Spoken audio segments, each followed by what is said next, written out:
Sir మరొక అంశం తాజాగా కూడా ముఖ్యమంత్రి రేవంత్ రెడ్డి గారు కూడా చాలా కీలకమైనటువంటి వ్యాఖ్యలు చేశారు. ఆయన్ని ఫామ్ హౌస్కే పరిమితం చేశాం, సో ఆయనకి అంతకంటే పెద్ద శిక్ష ఏం లేదు, ఆయన్ని అరెస్ట్ చేసినట్టే కదా, బయటకు రానియట్లేదు కదా అని రేవంత్ రెడ్డి గారు అంటున్నారు, కాంగ్రెస్ పార్టీ నాయకులు అంటున్నారు. ఏంటి మరి మీ నాయకుడు అరెస్ట్ అయినట్ట, హౌస్ అరెస్ట్ అయినట్ట? ఇప్పుడు మన దగ్గర ఉన్న ముఖ్యమంత్రి తెలంగాణ ముఖ్యమంత్రి కాదు, చిల్లర ముఖ్యమంత్రి. నోటికి ఎంత వస్తే ఎంత మాట్లాడడం. ఒక తెలంగాణ సాధించిన తొలి ముఖ్యమంత్రి కేసీఆర్ గారిని, ఉద్యమ నాయకుడిని ఆ విధంగా మాట్లాడవచ్చు? అసలు ఏం అర్థం పర్థం లేకుండా మాట్లాడితే లేస్తే పదే 2 సంవత్సరం నుంచి పాడిందే పాట పాసం వల్ల మళ్ళీ అన్నట్టు ఒకటే వార్తలు ఎందుకు? అసలు ఏంది, అసలు నీ ఉద్దేశం ఏంది? కేసీఆర్ గారు 2 సంవత్సరాల్లో నిన్ను ముఖ్యమంత్రి గారినే పరిగణించలేదు. ఇంతవరకు ఎప్పుడు మాట్లాడినా కూడా నీ పేరు ఎక్కడ ప్రస్తావించలేదు. ఈ చర్చ కూడా జరుగుతుంది అన్న. అట్లాంటిదండి, ఎప్పుడు పొద్దున్న లేస్తే ఆనవాళ్ళు జరిపిస్తా, చరిత్రను జరిపిస్తా అంటే నువ్వు చరిత్రను తెడిస్తే తుడిపే కాదు. కేసీఆర్ అంటే, కేసీఆర్ గారు అంటేనే చరిత్ర. తెలంగాణ అనే ఉన్న రోజులు కేసీఆర్ గారు చరిత్ర ఉంటుంది, కేసీఆర్ గారు ఉంటారు. నీకు అసలు ఈ భిక్ష పెట్టిందే, టీపీసీసీ అనే భిక్ష పెట్టిందే కేసీఆర్ గారు. ఈరోజు ముఖ్యమంత్రి అయినావంటే కేసీఆర్ గారు పుణ్యమే. నువ్వు అవన్నీ మర్చిపోయేసి చిల్లర మాటలు మాట్లాడుతూ తొండలేరుస్తా, పైగురు మెడకి వేసుకుంటా. అసలు ఎవడో అసలు నాకు అర్థం కాదు. కానీ నువ్వు ముఖ్యమంత్రి అంటే నీ సంవత్సరం మాట్లాడడానికి నువ్వా? ప్రజాస్వామ్యం లేదా? అసలు లాగుల తొండలేంద్రా పైన తొండల వ్యాపారం చేస్తున్నావా? తొండలకు వేయించుకుంటున్నావా? ఏంది అసలు నువ్వు అర్థం చేస్తే? అసలు నీకు ఎందుకు ఇచ్చారు ముఖ్యమంత్రి పదవి? తెలంగాణ ప్రజలు నీ మీద ఎంతో నమ్మకంతో ఏదో పొడుస్తావో పీకేస్తావో అని చెప్పి ఇచ్చిర్రు. అవన్నీ పక్కన పెట్టేసి కేసీఆర్ గారు ఏం చెప్పిండే? నిన్నేమని అన్నాడా? ఒక్క మాట నీ పేరు ఎత్తలేదు కదా. నీ 2 సంవత్సరాల్లో 6 గ్యారెంటీలు ఏమైనా అని అడిగిండు, 420 హామీలు ఏమైనా అడిగిండు. ఒక్క పూట 4 గంటలు వచ్చేసి మా బీఆర్ఎస్ పార్టీ ఆఫీస్లో చిన్న ప్రెస్ మీట్ పెట్టి, చిన్న కార్యకర్తల మీటింగ్ పెడితేనే మీకున్న కాంగ్రెస్ పార్టీకి ఉన్న ముఖ్యమంత్రి నుంచి, మంత్రుల నుంచి, కార్యకర్త దాకా వెన్నులో వణుకు పుడుతుంది ఎందుకు? చెమటలు పడుతున్నాయి ఎందుకు? అంటే అంత అభద్రతా భావంతో ఉన్నారా? అంటే మీరు పరిపాలన చేత కావట్లేదా?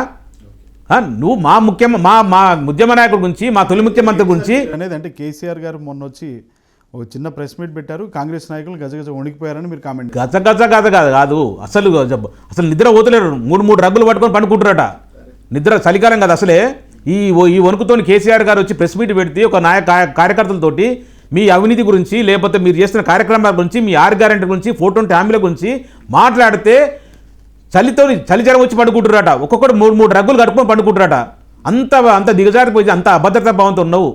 అసలు నువ్వు ముఖ్యమంత్రివా, బ్రోకర్వా? చిల్లరగాని వాళ్ళకి మాట్లాడతావు. అసలు నువ్వు అసలు అట్లా మా కేసీఆర్ గురించి అంత చిల్లర మాటలు మాట్లాడడానికి? అరే ఉరి పెట్టుకొని చావాలనా? బండ కట్టుకొని చావాలనా? అసలు నువ్వు మనిషివేనా? ఒక ముఖ్యమంత్రి స్థాయిలో ఉండి మాట్లాడుతున్నావా? ఒక చిల్లరగాని లెక్క మాట్లాడుతున్నావు, ఒక రౌడీ, ఒక గల్లీ లీడర్గా మాట్లాడుతుంటావు. ఎంతసేపు పొద్దున్న లేస్తే కేసీఆర్ గారిని సాగుకోరుకోవడమేనా? కేసీఆర్ గారు ఏ రోజు నీ గురించి అన్నాడా? కేసీఆర్ గారు టీవీ 9లో చెప్తూ క్లియర్ చెప్పిండు. ఒక పెద్ద బాధ్యత చెప్పింది, గంభీరంగా పనిచేయండి, మంచి పనులు చేయండి, చిన్న వయసులో అవకాశం వచ్చిందని చెప్పి అంత గౌరవంగా మాట్లాడితే నువ్వేంద్రపై చిల్లరగానే అసలు ఒకటే సాగు కోరుకుంటావు.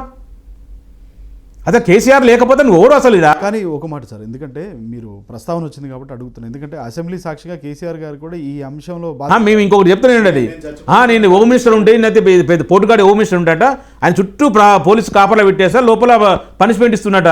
అసలు ఏమైనా అర్థం ఉందా మాట్లాడటానికి? ఏమన్నా ఒక ముఖ్యమంత్రివా? లేకపోతే అసలు ఏ ఉద్దేశం మాట్లాడుతున్నావా? ఇష్టం వచ్చినట్టు మాట్లాడుతావు నీ కొడంగల్ మీటింగ్ పెట్టేసుకొని. ఆయన అడిగినా సమానం చెప్పు. పాలమూరు రంగారెడ్డి ఎత్తిపోతల మొత్తం మీద 1% పని స్టార్ట్ కాలేదు, 2 సంవత్సరాలు అని చెప్పిండు. పని స్టార్ట్ అయితే చూపించు, ఇన్ని కోట్లు ఖర్చు పెట్టినా ఈ వర్క్ నా స్టార్ట్ అయిందని చెప్పేసి చెప్ప చేత కాకుండా ఏమంటారు కదా, పని లేనమంటే మంగళూరు పిల్లలు ఉట్టినట్టు. అసలు నీకు అడిగిన ప్రశ్నకు ఆన్సర్ చెప్పకుండా ఏదేదో మాట్లాడుతావు. పనిష్మెంట్ ఇచ్చినా ఆయన వండుకొని తింటుడు, జైల్లో పెడితే డబ్బులు వేస్ట్ అయితే, నాకు తిండి వేస్ట్ అయితే. అరే ఎవరు అసలు అసలు అర్థం పడదా ఉందా మాట్లాడతానికి? ప్రెస్ మీట్లో ఏం ప్రస్తావించిండు, దాని ఆన్సర్ చెప్పు. లేకపోతే నీకు చేయలేకుంటే మూసుకొని కూర్చోవు, అంతే తప్ప. పరిమితం చేసినాం, ఫామ్ హౌస్కే కేసీఆర్ని పరిమితం చేసినాం, ఇది వాళ్ళ ఈతనోరండి పరిమితం చేయడానికి. అసలు ఇది ఎవరు అసలు అంటున్నా పరిమితం చేయడానికి? నా ప్రజాస్వామ్యంలో నేను ఎక్కడ ఉండాలనుకుంటే అక్కడ ఉంటా. అప్పుడేమో సెక్రటరీ రాలేదని చెప్పారు. ఇప్పుడు మీకు అవకాశం వచ్చింది. మా కేసీఆర్ గారు ఫస్ట్ ఏం చెప్పిండు, మీకు కాంగ్రెస్ పార్టీ అధికారులు రాగానే 2 సంవత్సరాల వరకు సమయం ఇస్తా, అంతవరకు నేను మాట్లాడను, వాళ్ళు కొత్తగా వచ్చారు, అధికారులకు వచ్చారు, సర్దుకోవడానికి టైం పడుతుంది, 2 సంవత్సరాలు అవకాశం ఇద్దాం, 2 సంవత్సరాల తర్వాత ప్రశ్నిద్దామని చెప్పిండు. 2 సంవత్సరాలు అయింది వచ్చిండు ప్రెస్, మొన్న మా భవన్కి వచ్చిండు, మా కార్యకర్తలు మీటింగ్ పెట్టిండు. ఈ 2 సంవత్సరాల రేవంత్ రెడ్డి గారు లేకపోతే కాంగ్రెస్ పార్టీ ఏం చేసింది, ఏం చేయలేదో మేము డిస్కస్ చేసుకున్నాం. తర్వాత ప్రెస్ మీట్ పెట్టినాం. ఫలానా నీటిపారుదల విషయంలో ఇబ్బందులు అవుతున్నాయి, తెలంగాణకు అన్యాయం జరుగుతుంది, ముఖ్యంగా పాలమూరు రంగారెడ్డికి, నల్గొండకు, ఖమ్మంకు ఇబ్బంది అవుతుందని చెప్పి ప్రస్తావించిండు.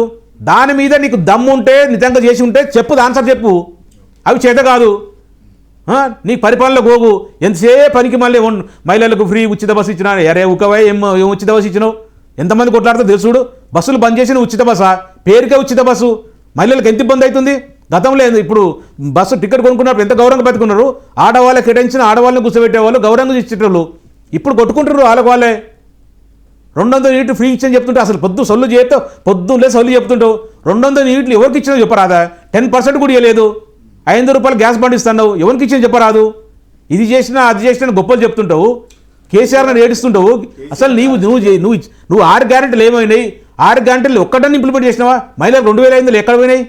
కేసీఆర్ని అరెస్ట్ చేయాల్సిన అవసరం లేదు, ఆయన్ని ఫామ్ హౌస్కి పరిమితం చేసాం, అదే ఆయనకి పెద్ద శిక్ష, అది జాలే అంటున్నారు. టచ్ చేసి చూడు, నీకు దమ్ముంటే, నిజంగా రాజకీయ నాయకుడు అయితే, నిజంగా ముఖ్యమంత్రి గొప్పలు చెప్పుకుంటే అవకాశం టచ్ చేసి చూడు.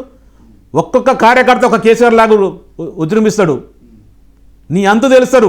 రేవంత్ రెడ్డి గారు ఏమనుకుంటున్నావు, ఉత్తగా ఉన్న ముఖ్యమంత్రి ఉన్నా కదా ఏమైతే అనుకుంటున్నావు కానీ ప్రతి ఒక్కరు కేసీఆర్ లాగా తయారవుతాడు. ప్రతి ఒక్క కార్యకర్త కాకపోయినా సరే 4 కోట్ల ప్రజల దాదాపు నీ చెంచాలు పక్కన పెట్టేసి మిగతా అందరూ పార్టీలు ఖచ్చితంగా కేసీఆర్కి అభిమానులు. నువ్వు అనుకుంటుండొచ్చు ఏదో నీ చెంచాలు, నీకు భజన బ్యాచ్లు ఏదో మాట్లాడడం విజువలేషన్లు పక్కన పెడితే దాదాపు 4 కోట్ల ప్రజలలో 3,80,00,000 మంది కేసీఆర్ అభిమానులు ఉంటారు. ఈరోజు తెలంగాణ వచ్చింది, తెలంగాణలో ఉన్నాం, తెలంగాణ వ్యక్తిని గొప్ప గౌరవంగా చెప్పుకుంటున్నాడు కేసీఆర్. అది నీ ముఖం నీకేం తెలుసదా? నువ్వు ఏ రోజైనా తెలంగాణ గురించి మాట్లాడిన వ్యక్తివా? నువ్వు తెలంగాణ ఉద్యమంలో భాగస్వామ్య వ్యక్తివా? తెలంగాణ రావాలనుకున్న వ్యక్తివా? నువ్వెంతసేపు ఆ టీడీపీలకు బూట్లు నాకిన వ్యక్తివి, సంకలు నాకిన వ్యక్తివి, బ్యాగులు మోసిన వ్యక్తివి. నీకేం తెలుసు తెలంగాణ గురించి, తెలంగాణ గౌరవం గురించి, తెలంగాణ వ్యక్తిత్వం గురించి, తెలంగాణ హిస్టరీ గురించి నీకేం తెలుసా? నీ మా కేసీఆర్ గారు తెలంగాణ తన ప్రాణాన్ని సైతం పణంగా పెట్టి తెలంగాణ తీసుకొచ్చింది. ఈరోజు మీ సోనియా గాంధీ ఉక్కు మహిళ అని చెప్పి పెద్ద పేరుండే యూపీఏ గవర్నమెంట్లో ఆమెను సైతం మెడలు వంచి తెలంగాణ రాష్ట్రం తీసుకొచ్చిండు కేసీఆర్ గారు. That is KCR. ఇంకొకసారి కేసీఆర్ గురించి పిచ్చి మాటలు మాట్లాడితే నాలుక చీరస్తా అనుకుంటున్నాం. అసలు ఇది వంద వ్యక్తిగా ఒక తెలంగాణ బిడ్డగా కోపంతో ఉన్నా 100% బాధతో ఉన్నాం. కేసీఆర్ గారు మాత్రం అనద్దు. నీకు రాజకీయంగా ఉంటే రాజకీయంగా మాట్లాడు, అంతే తప్ప పొద్దున్న లేస్తే ఈ 2 సంవత్సరాలు చూస్తున్నా ఆయన అంటే ప్రమాణ స్వీకారం చేయని అడ్డం పడ్డాడట, అడిగిపోయిందట. అసలు వ్యక్తివేనా? అసలు మనిషివేనా? మనిషి అనేవాడు ఎవరు ఇట్లా మాట్లాడతాడా? తన శత్రువు సైతం ఏదైనా ఇబ్బందులు ఉన్నప్పుడు అయ్యో పాపం ఇట్లా అయిందని అంటారు. అంతే నువ్వు పొద్దులేసి అదే మాట్లాడుతుంటావు. దీన్ని మాత్రం మేము తీవ్రంగా పరిగణిస్తున్నాం. తెలంగాణలో ప్రతి బిడ్డ కూడా, మీ కాంగ్రెస్ పార్టీకి సంబంధించిన నాయకులు కూడా, కార్యకర్తలు కూడా బాధలు ఉన్నారు. అరే రేవంత్ రెడ్డి గారు ఎందుకు పొద్దులేసి మా కేసీఆర్ గారిని ఇట్లా ఎదురుతుంటాడు, అసలు కేసీఆర్ లేకపోతే తెలంగాణ వచ్చేది కాదు అని వాళ్ళు కూడా బాధపడుతున్న సందర్భం ఉంది.